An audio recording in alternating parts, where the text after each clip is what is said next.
Hey everybody, welcome to another Fun in 5.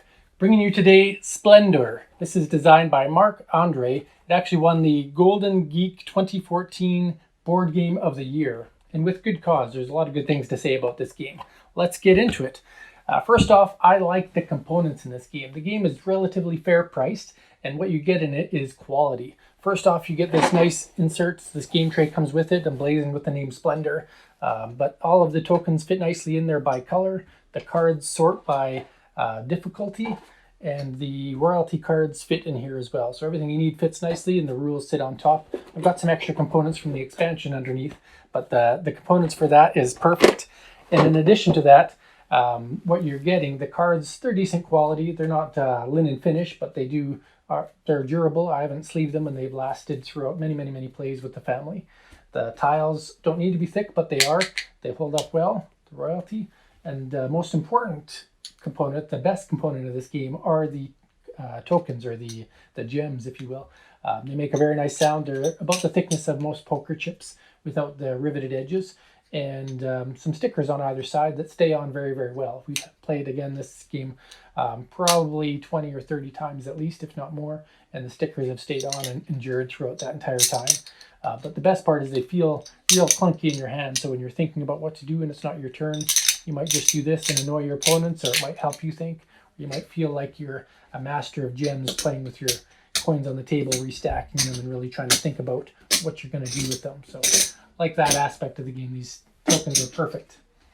Second part of the game I like is the game setup. It's fast and easy. It's very clearly outlined in the rules, which I'll talk about in a minute, but you do a first level, second level, third level difficulty, split up into so you have 3 decks with 4 piles each, very easy, and then 5 members of royalty, and then the gems. The whole game setup takes 5 minutes, less if you have multiple people helping, separating the different components, and then you're ready to play. So I really like how fast and easy that is. You divvy up a certain amount of gems per player at the start of the game, depending on how many players are playing, and then everything else is purchasing from the public market from there. So fast, easy setup is a big win for me, especially in games that have a short play time. The next thing is the rulebook. The rulebook is very well laid out, and it's only 4 pages long. So if you want to get into a game, maybe a gateway game for some people that are new to board gaming or have only played Monopoly and Scrabble and Clue, this will break them into something in a fast, efficient manner. They could read the rules, or you could even go through the rules verbatim instead of a 12 or 16 page rule book. Can be very intimidating to new players. This is fast, easy, and you just really learn the game in a very short time span. You can learn this how the game plays in the time it takes to read the rule book as well, because it's very linear and straightforward. So I love that aspect of it. Fourth thing I like is the engine that the game builds. So what you're doing in the game is you're acquiring gem cards by spending gem cards, and you're going to build up a stockpile. And so I may end up with 2 blues and 3 white gems in my pile, and that becomes a permanent resource that I can use for future purchases.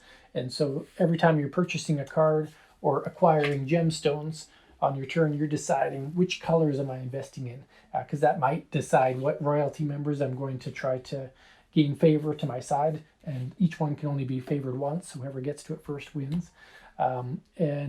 Or purchasing the more expensive cards. You can't possibly purchase them for gems alone, because some of the cards cost more than 7 gems. So then you have to invest in certain cards to get those more expensive points, because the game goes to 12 points, and you have to acquire them through this engine that you're building. And each player is doing it in tandem on their turn, so you're kind of weighing what you're going to do based on what your opponents are going to do. And that brings me to the 5th and final point for Fun in 5, and that is that it is not a take that game, but there is tons of impacts that you have on other players in the board. One of the ways is that you may end up monopolizing a color. So if a color runs out of gems, there's no infinite stockpile. There's a finite number of coins, and that number is reduced on player count. So you may have a lot of gems for a 4-player game, but on a 2-player game, you'll have half as many, for example. And so if you take the only 4 blue chips into your stack, your opponent is kind of trapped out of that color until you spend them, and then they go back into the public pool. So I really like that part of the player interaction. The other part could be taking a card that you knew your opponents wanted, or trying to get it before someone else can take it from you, because you might be watching what colors they have set aside in their gem pool.